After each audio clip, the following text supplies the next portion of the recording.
बहुपद, जिसको इंग्लिश में क्या बोलते हैं, पोलिनोमियल, ठीक ना।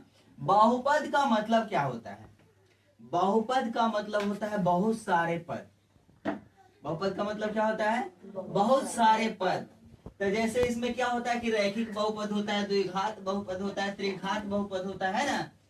तो रैखिक बहुपद क्या होता है, रैखिक बहुपद वैसा बहुपद होता है जिसमें क्या कोई भी घात नहीं लगा हुआ रहता है। घात लगा हुआ रहता है एक, तो एक की गिनती नहीं, क्योंकि कोई भी संख्या हम एक से लिख दिए तो इसमें यहाँ भी एक छिपा हुआ रहता है और घात में भी एक छिपा हुआ रहता है। तो एक्स के पावर एक ऐसे लिखते हैं, वाई के पावर एक ऐसे लिखते हैं, नहीं ना।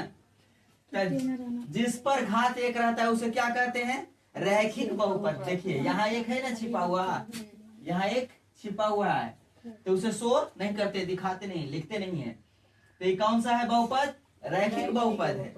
यानी जिस बहुपद पर घात एक हो उसे क्या कहते हैं, रैखिक बहुपद।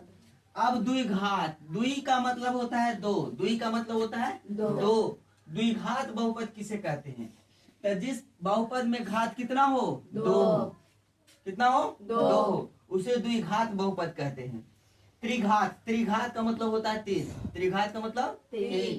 तो इसमें पावर कितना रहेगा, तीन, पावर कितना रहेगा, तीन।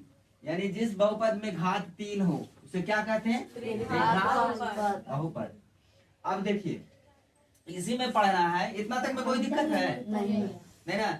जिस पर एक पावर हो क्या कहलाएगा, एक घात हो रैखिक, जिस पर दो घात हो द्विघात, जिस पर तीन घात हो त्रिघात, ठीक ना। अब कह रहा है द्विघात बहुपद के शून्य क्या होंगे, तो द्विघात बहुपद के शून्य a x square plus b x plus c होता है। क्या होता है, a x square plus b x plus c होता है। जब कहेगा कि द्विघात बहुपद के शून्य निकालेंगे तो कौन सा सूत्र लिखेंगे, a x square plus b x plus c, ठीक। अब इसी में होता है कि शून्यकों का योगफल, शून्यकों का योगफल, इसको बोलते हैं अल्फा। क्या बोलते हैं, अल्फा। क्या बोलते हैं, अल्फा। और इसको बोलते हैं बीटा। क्या बोलते हैं, बीटा।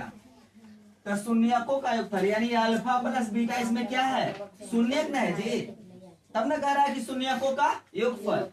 तो शून्यकों का योगफल माइनस बी बटा ए होता है। शून्यकों का योगफल क्या होता है, माइनस बी बटा ए होता है। और शून्यकों का गुणनफल यानी अल्फा गुने बीटा बराबर क्या होता है, सी बटा ए होता है।